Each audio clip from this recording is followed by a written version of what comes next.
Capítulo 18, que trata de la nueva y agradable aventura que al cura y barbero sucedió en la misma sierra. Felicísimos y venturosos fueron los tiempos donde se echó el mundo al audacísimo caballero Don Quijote de la Mancha, pues por haber tenido tan honrosa determinación como fue el querer resucitar y volver al mundo la ya perdida y casi muerta orden de la andante caballería, gozamos ahora, en nuestra edad, necesitada de alegres entretenimientos, no sólo de la dulzura de su verdadera historia, sino de los cuentos y episodios de ella, que en parte no son menos agradables y artificiosos y verdaderos que la misma historia, la cual, prosiguiendo su rastrillado,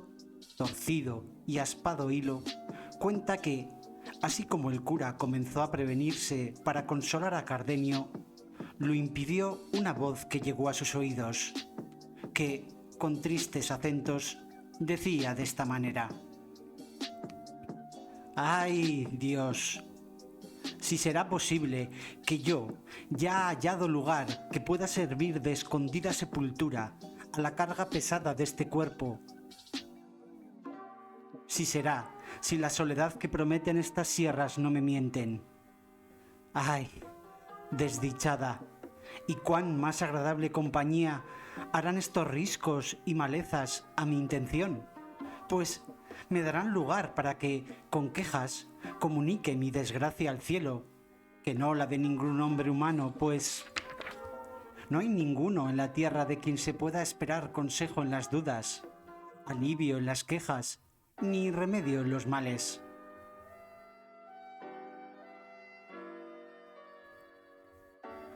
Todas estas razones oyeron y percibieron el cura y los que con él estaban, y por parecerles como ello era, que allí junto las decían, se levantaron a buscar el dueño, y no hubieron andado 20 pasos cuando detrás de un peñasco vieron sentado al pie de un fresno a un mozo, vestido con los pies en el arroyo que por allí corría. No se le pudieron ver por entonces, y entonces llegaron con tanto silencio que de él no fueron sentidos. Ni él estaba a otra cosa atento que a lavarse los pies, que eran tales que no parecían sino dos pedazos de blanco cristal, que entre las olas y las piedras del arroyo habían nacido. Suspendióles la blancura y la belleza de los pies, pareciéndoles que no estaban hechos a pisar terrones, ni a andar tras el arado y los bueyes. Y así, viendo que no habían sido sentidos, el cura que iba delante hizo señas a los otros dos para que se agazapasen, o para que se escondiesen detrás de unos pedazos de peña que allí había. Y así lo hicieron todos, mirando con atención lo que aquel mozo hacía, el cual traía puesto un capotillo pardo de 2 haldas, muy ceñido el cuerpo con una toalla blanca. Traía asimismo unos calzones y unas polainas de paño pardo, y en la cabeza llevaba una montera parda. Tenía las polainas levantadas hasta la mitad de la pierna,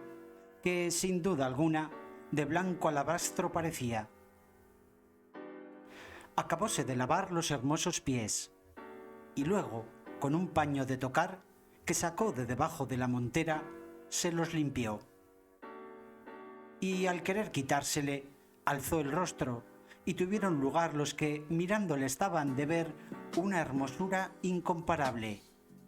Era tal que Cardenio dijo al cura con voz baja: esta,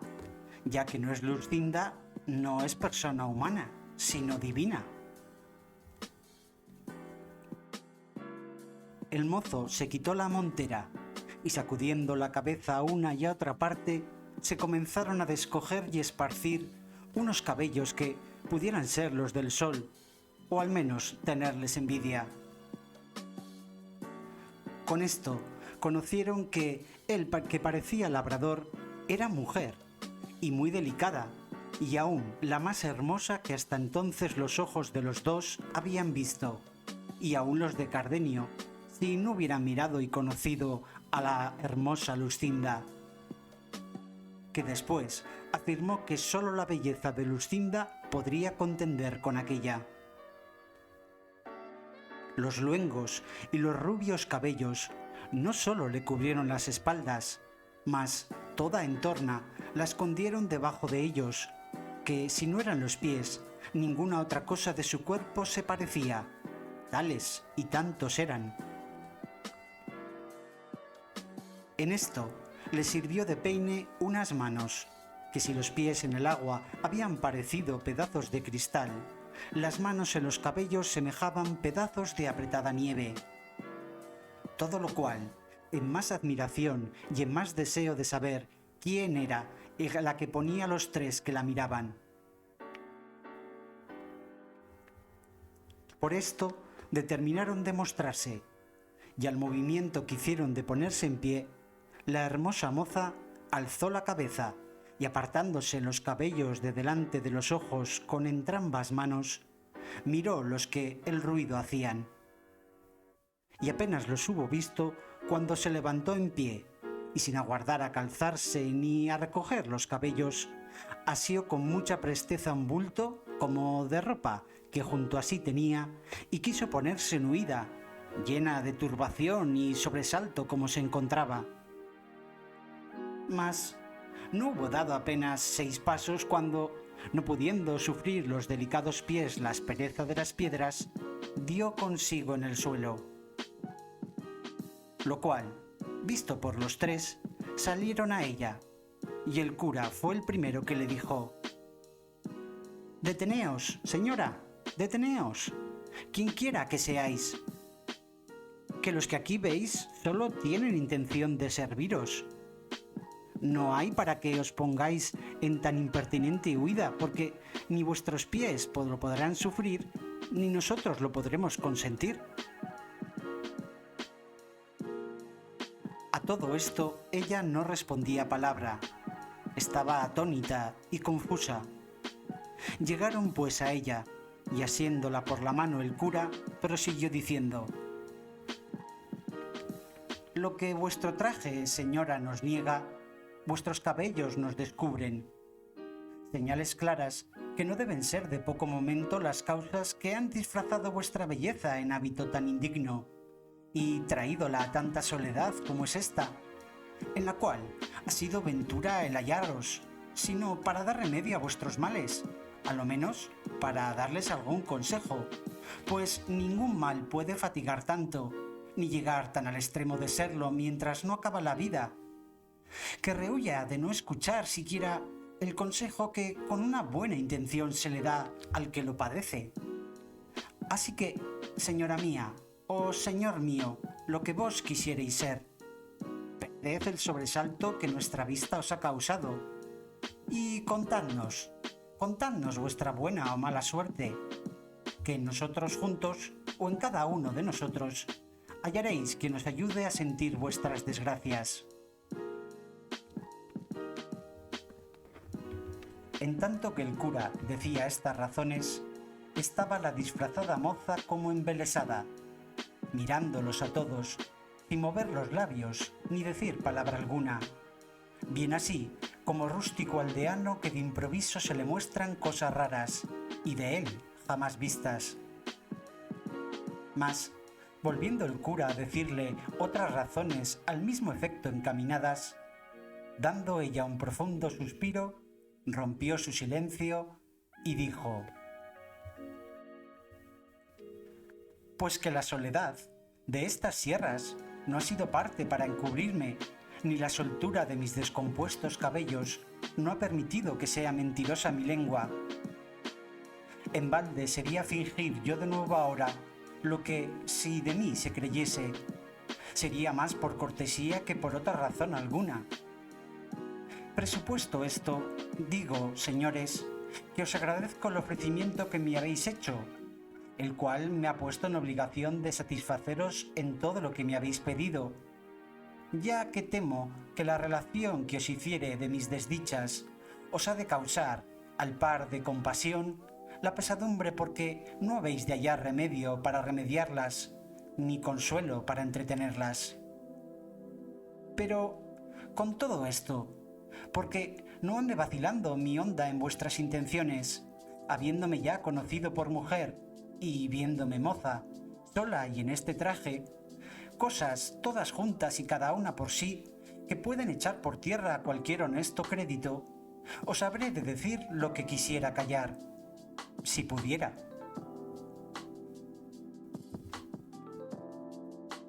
Todo esto dijo, sin parar, la que tan hermosa mujer parecía, con tan suelta lengua, con voz tan suave, que no menos les admiró su discreción que su propia hermosura. Y tornándole a hacer nuevos ofrecimientos y nuevos ruegos para que lo prometido cumpliese, ella, sin hacerse más de rogar, calzándose con toda honestidad y recogiendo sus bellos cabellos, se acomodó en el asiento de una piedra y, puestos los tres alrededor de ella, haciéndose fuerza por detener algunas lágrimas que a los ojos se le venían, con voz reposada y clara, comenzó la historia de su vida de la siguiente manera.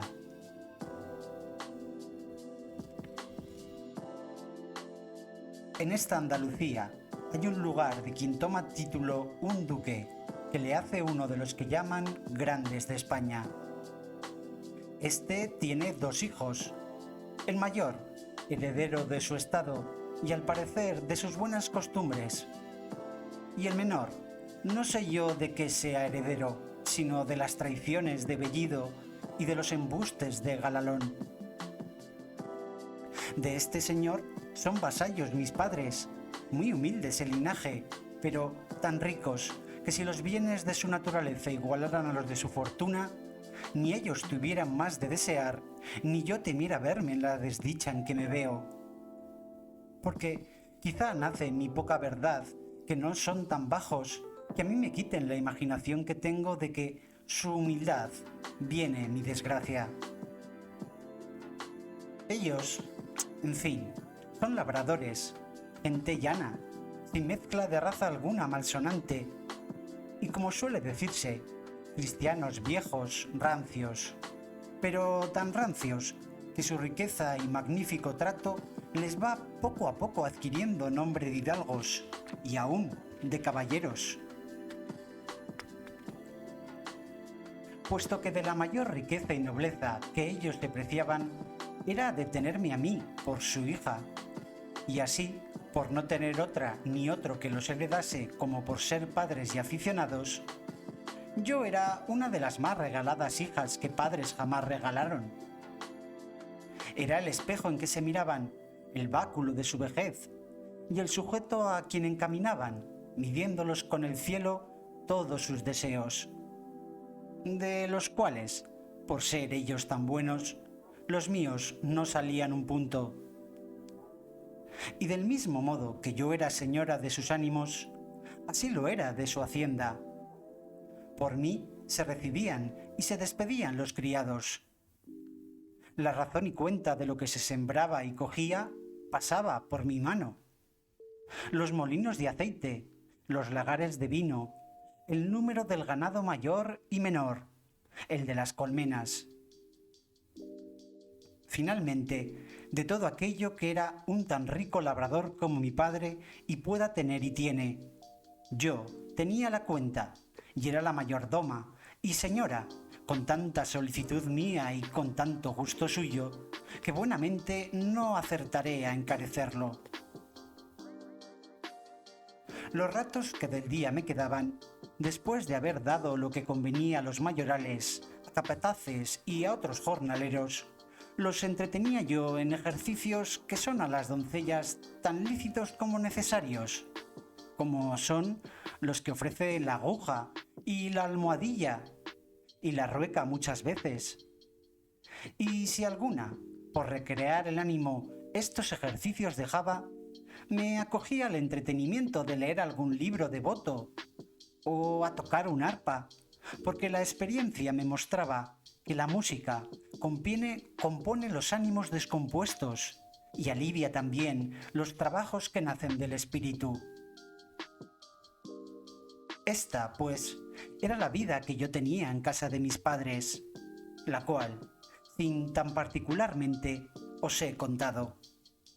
No ha sido por ostentación ni por dar a entender que soy rica, sino porque se advierta cuán sin culpa me he venido de aquel buen estado que he dicho al infeliz estado en que me hallo ahora.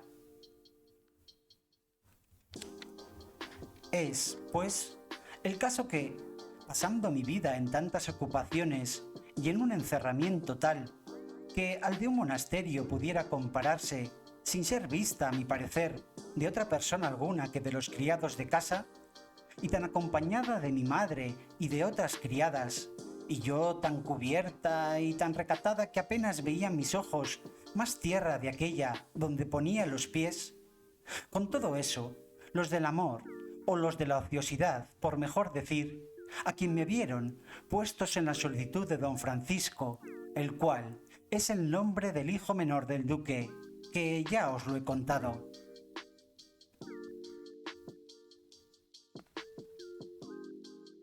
No hubo bien nombrado a don Fernando la que el cuento contaba, cuando a Cardenio se le mudó el color del rostro y comenzó a trasudar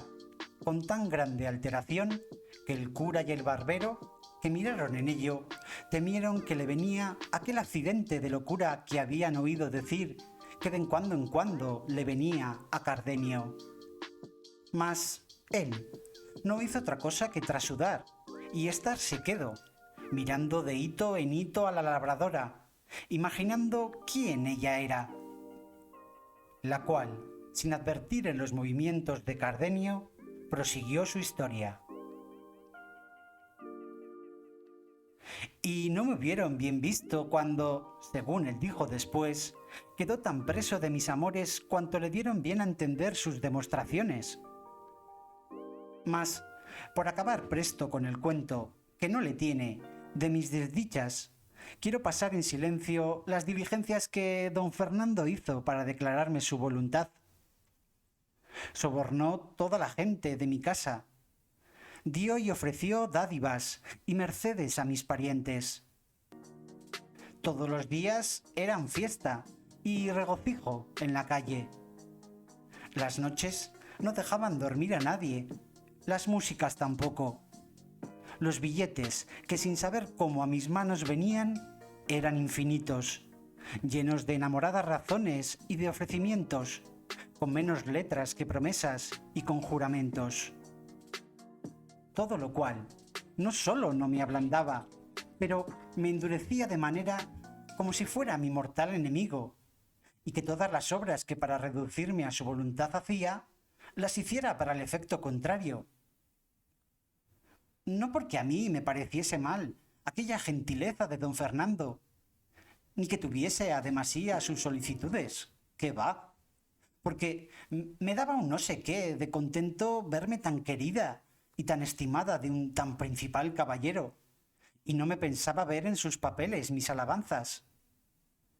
Que en esto, por feas que seamos las mujeres, me parece a mí que siempre nos da gusto el oír que nos llaman hermosas. Pero a todo esto se oponía mi propia honestidad, y también los consejos continuos de don Fernando, que de don Fernando mis padres me daban, que ya muy al descubierto sabían la voluntad de don Fernando, porque ya a él no se le daba nada que de todo el mundo lo supiese. Decíanme mis padres que en sola mi virtud y bondad dejaban y depositaban su honra y su fama, y también que considerase la desigualdad que había entre mí y don Fernando, y que por aquí echaría de ver que sus pensamientos, aunque él dijese otra cosa, más se encaminaban a su gusto que a mi propio provecho. Y que si yo quisiese poner en alguna manera algún inconveniente para que él se dejase de su injusta pretensión, ellos me casarían luego con quien yo más gustase, así de los más principales de nuestro lugar como de todos los circunvecinos, pues todo se podía esperar de su mucha hacienda y también de mi buena fama. Con estos ciertos prometimientos y con la verdad que éstos me decían, fortificaba yo mi propia entereza. Jamás quise responder a don Fernando palabra que le pudiese mostrar, aunque fuera de lejos, esperanza de alcanzar sus deseos. Todos estos recatos míos, que él debía de tener por desdenes, debieron de ser causa de avivar más su todavía lascivo apetito, que este nombre quiero darle a la voluntad que él me mostraba, la cual, si ella fuera como debía, no la supierais vosotros ahora, porque hubiera faltado la ocasión de decírselo. Finalmente, don Fernando supo que mis padres andaban por darme estado, por quitarle a él la esperanza de poseerme, o a lo menos porque yo tuviese más guardas para guardarme. Y esta nueva o sospecha fue causa para que hiciese lo que a continuación oiréis. ¿Qué fue? Fue que una noche, estando yo en mi aposento, con sola la compañía de una doncella que me servía, teniendo muy bien cerradas las puertas, por temor que, por descuido, mi honestidad no se viese en peligro, sin ni siquiera saber ni imaginar cómo, en medio de estos recatos y de estas prevenciones,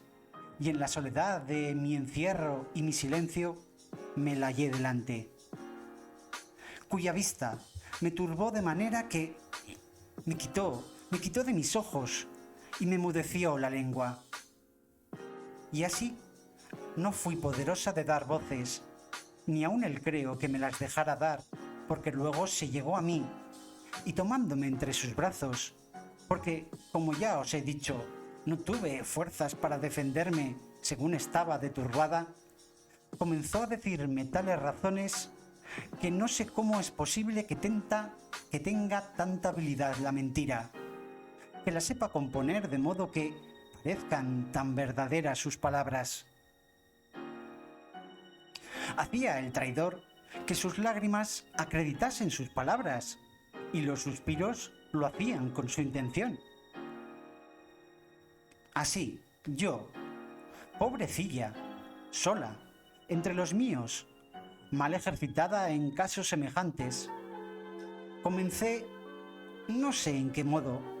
a tener por verdaderas tantas falsedades, pero no de suerte que me moviesen a compasión menos que buenas sus lágrimas y suspiros. Y así, pasándome aquel sobresalto primero, torné algún tanto a cobrar mis perdidos espíritus, y como más ánimo del que pensé que pudiera tener, le dije lo siguiente: si, como estoy, Señor, en tus brazos, estuviera entre los de un león fiero, y el librarme de ellos se me asegurara con que hiciera o dijera cosa que fuera en perjuicio de mi honestidad, así fuera posible hacerla o decirla como es posible dejar de haber sido lo que ya fue. Así que, si tú tienes ceñido mi cuerpo con tus brazos, yo tengo atada mi alma con mis buenos deseos. Son tan diferentes de los tuyos como lo verás, si con hacerme fuerte quisieres pasar adelante en ellos. Tu vasalla soy, pero no soy tu esclava. Ni tiene ni debe tener imperio la nobleza de tu sangre para deshonrar y para tener en poco la humildad de la mía. Y en tanto me estimo yo, villana y labradora, como lo haces tú, señor y caballero. Conmigo no han de ser de ningún efecto tus fuerzas, ni han de tener valor tus riquezas, ni tus palabras han de poder engañarme, ni tus suspiros y tus lágrimas podrán enternecerme. Si alguna de todas estas cosas que os he dicho viera yo en el que mis padres me dieran por esposo, a su voluntad se ajustará a la mía, y mi voluntad de la suya no saliera. De modo que, como quedara con honra, aunque queda sin gusto, de grado te entregara lo que tú, Señor, ahora con tanta fuerza procuras. Todo esto he dicho, porque no es pensar que de mi alcance cosa alguna el que no fuere mi legítimo esposo. Si no reparas más que en eso, bellísima Dorotea, que este es el nombre de esta desdichada, me contestó el desleal caballero. Ves aquí, te doy la mano de ser lo tuyo, y sean testigos de esta verdad todos los cielos, que en ninguna cosa se esconde, y esta imagen de Nuestra Señora que aquí tienes y te muestro.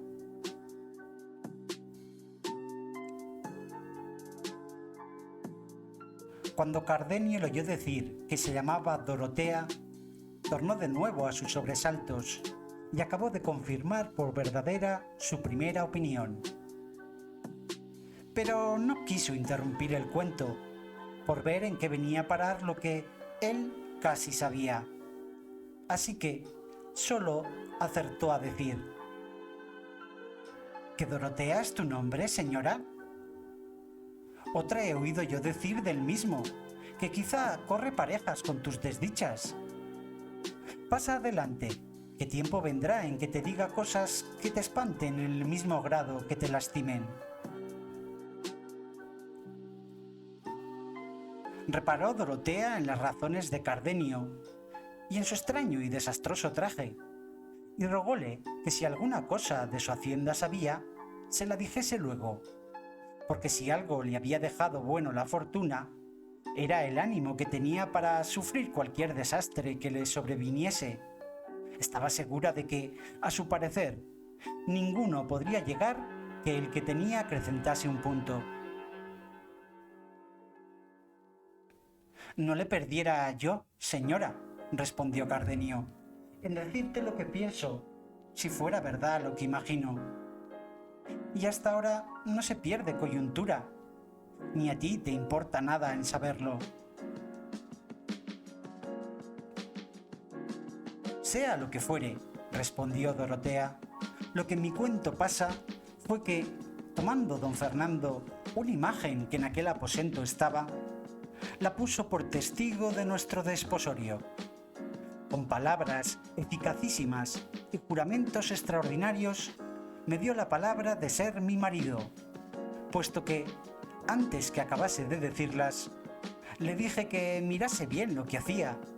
y que considerase el enojo que su padre había de recibir de verle casado con una villana, con una vasalla suya. Que no le cegase mi hermosura, tal cual era, pues no era bastante para hallar en ella disculpa de su yerro, y que si algún bien me quería hacer, por el amor que me tenía fuese dejar correr mi bien y mi suerte al igual que de lo mi calidad pedía, porque nunca los tan desiguales casamientos se gozan y tampoco duran mucho en aquel gusto con que se comienzan. Todas estas razones que aquí he dicho le dije, y otras muchas que ahora no me acuerdo, pero no fueron parte para que él dejase de seguir con su intento, bien así como aquel que no piensa pagar, que al concertar de la barata no reparan inconvenientes. Yo, a esta razón, hice un breve discurso conmigo y me dije a mí misma: sí,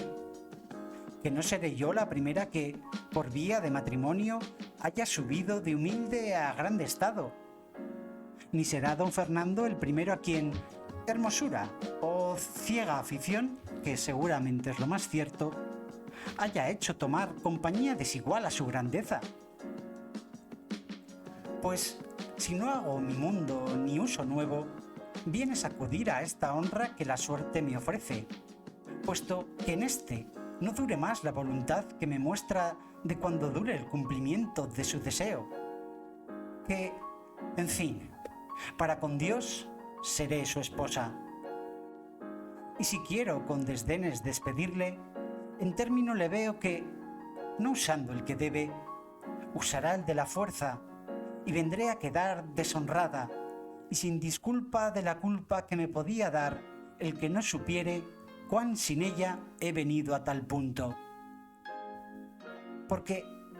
¿qué razones serán bastantes para persuadir a mis padres y a otros que este caballero entró en mi aposento sin un consentimiento mío?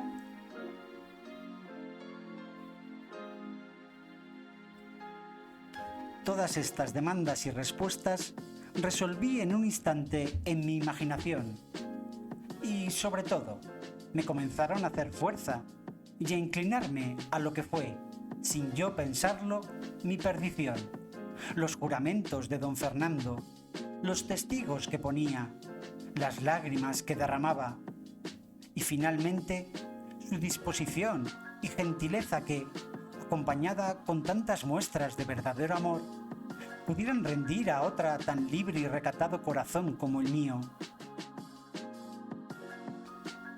Llamé a mi criada para que en la tierra acompañase a los testigos del cielo.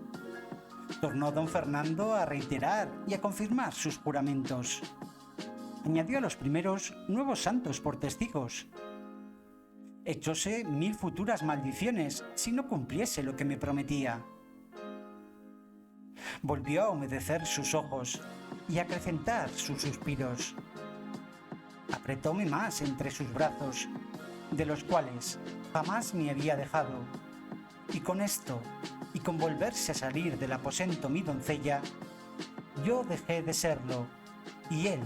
acabó de ser traidor y fementido. El día que sucedió a la noche de mi desgracia, se venía aún no tan aprisa como yo pienso que don Fernando deseaba.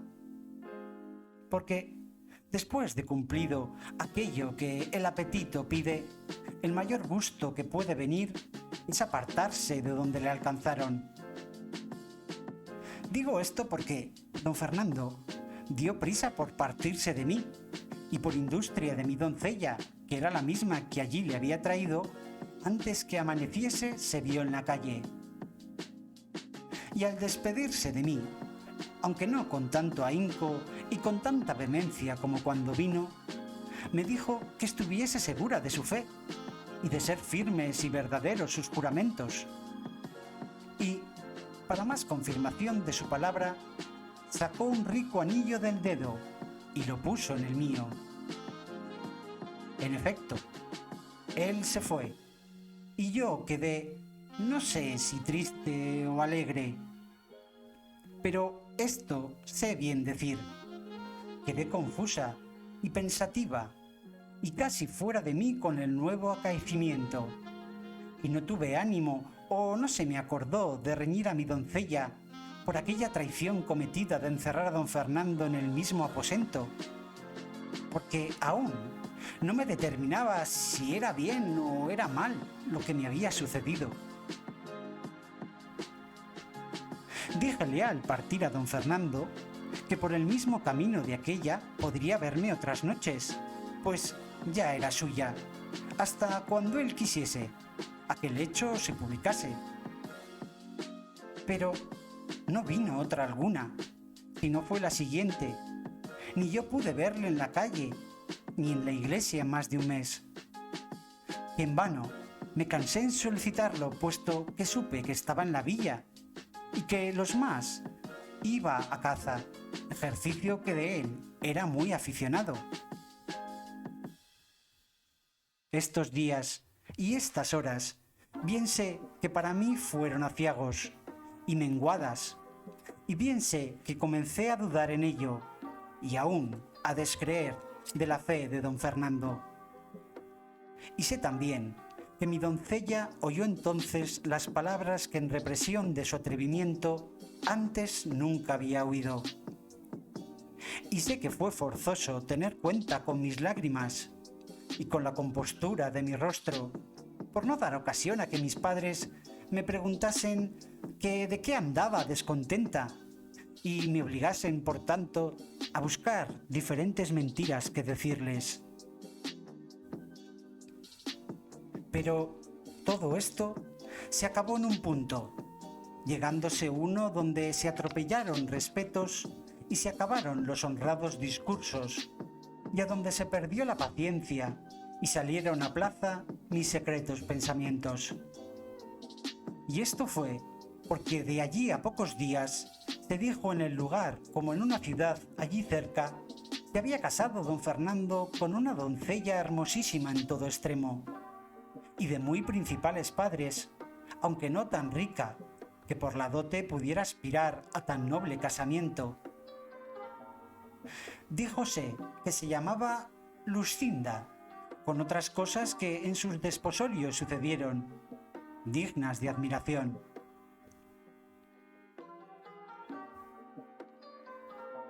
Oyó Cardenio el nombre de Luscinda, y no hizo otra cosa que encoger los hombros, morderse los labios, enarcar las cejas y dejar de allí a poco caer por sus ojos fuentes de lágrimas.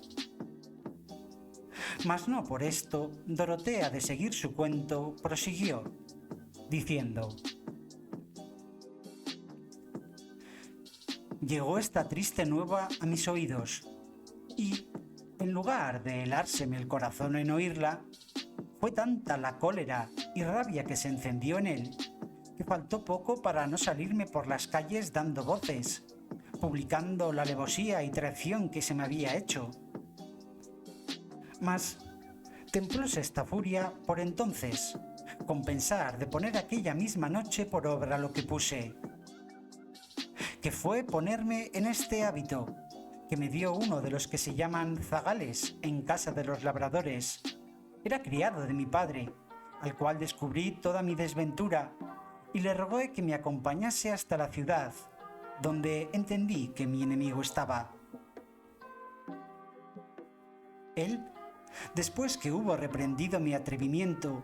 y afiado mi determinación,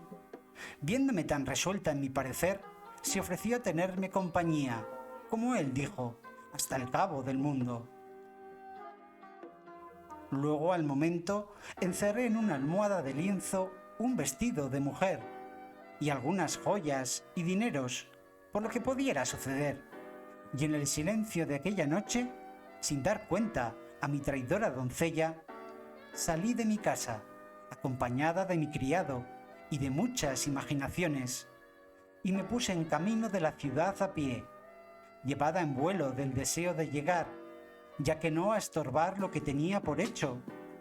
a lo menos a decir a don Fernando me dijese con qué alma lo había hecho. Llegué en 2 días y medio donde quería, y entrando por la ciudad, pregunté por la casa de los padres de Luscinda, y el primero a quien hice la pregunta me respondió más de lo que yo quisiera. Díjome la casa y todo lo que allí había sucedido en el desposorio de su hija, cosa tan pública en la ciudad que se hacían corrillos para contarla por toda ella. Díjome también que la noche que don Fernando se desposó con Luscinda, después de haber dado ella el sí de ser su esposa, le había tomado un recio desmayo, y que llegando su esposo a desabrocharle el pecho para que le diese el aire, le halló un papel escrito de la misma letra de Luscinda, en el que decía y declaraba que ella no podía ser esposa de don Fernando, porque lo era de Cardenio, que, a lo que el hombre me dijo, era un caballero muy principal, de la misma ciudad, y que si había dado el sí a don Fernando, fue por no salir de la obediencia a sus padres. En resolución, tales razones dijo que contenía el papel, que daba a entender que ella había tenido intención de matarse en acabándose de desposar, y daba allí las razones por que se había quitado la vida. Todo lo cual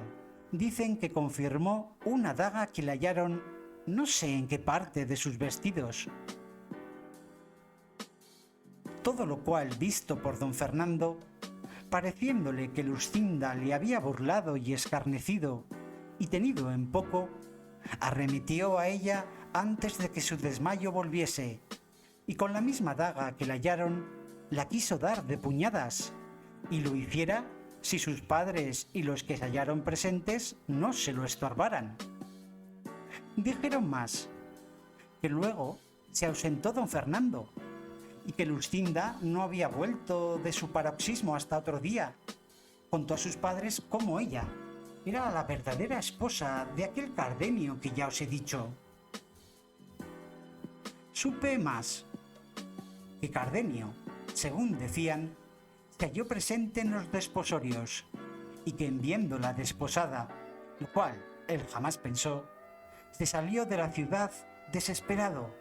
dejándole primero escrita una carta donde daba a entender aquel agravio que Luscinda le había hecho,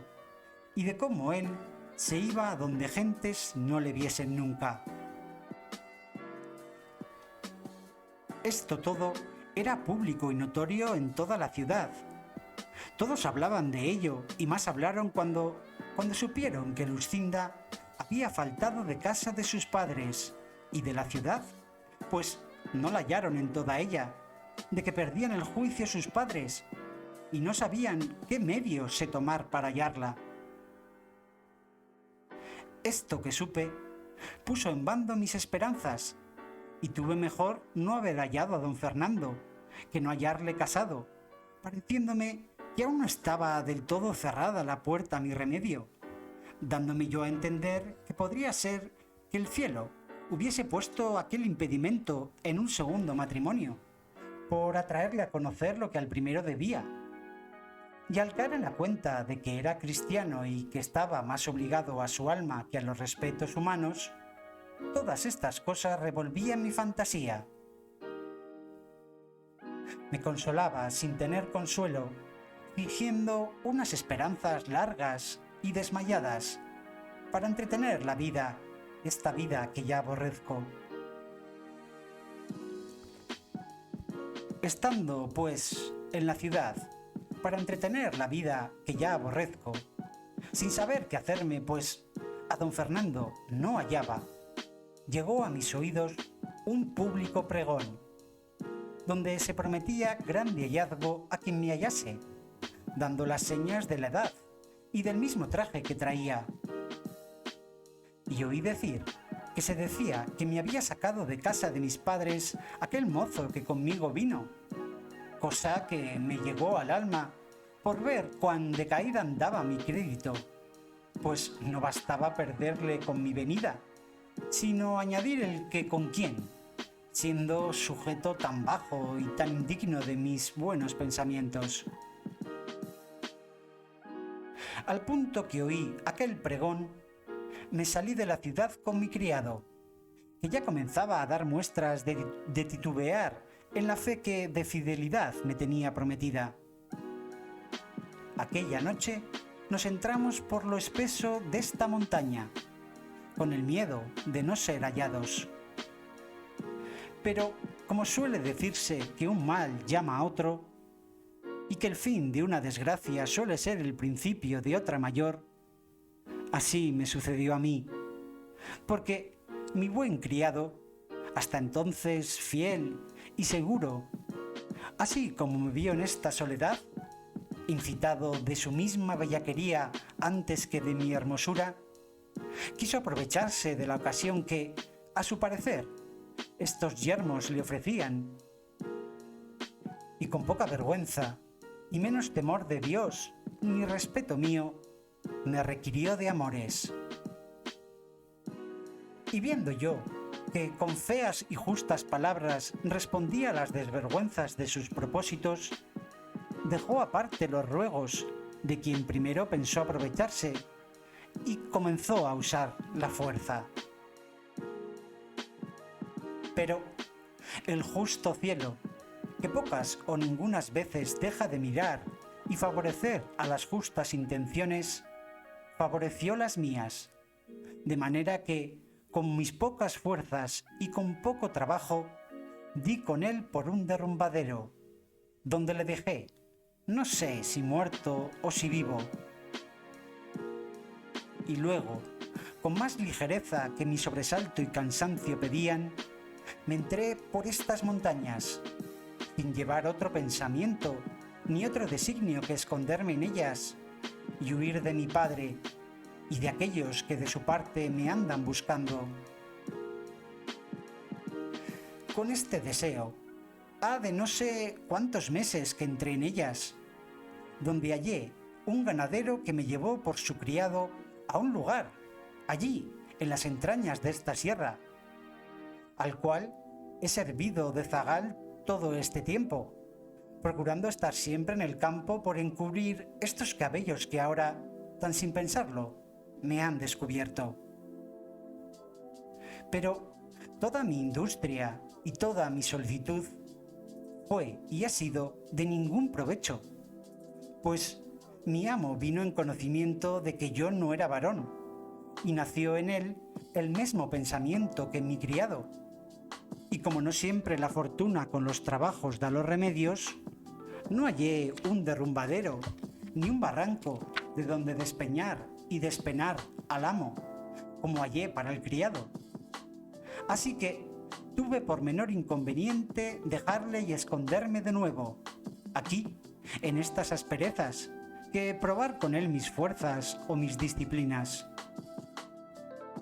Digo, pues, que me torné a emboscar y a buscar donde sin impedimento alguno pudiese, con suspiros y lágrimas, rogar al cielo que se duela de mi desventura y que me dé la industria y el favor para salir de ella, o para dejar la vida entre estas soledades sin que quede memoria de esta triste, que tan sin culpa suya habrá dado materia para que de ella se hable y murmure en la suya y en las ajenas tierras.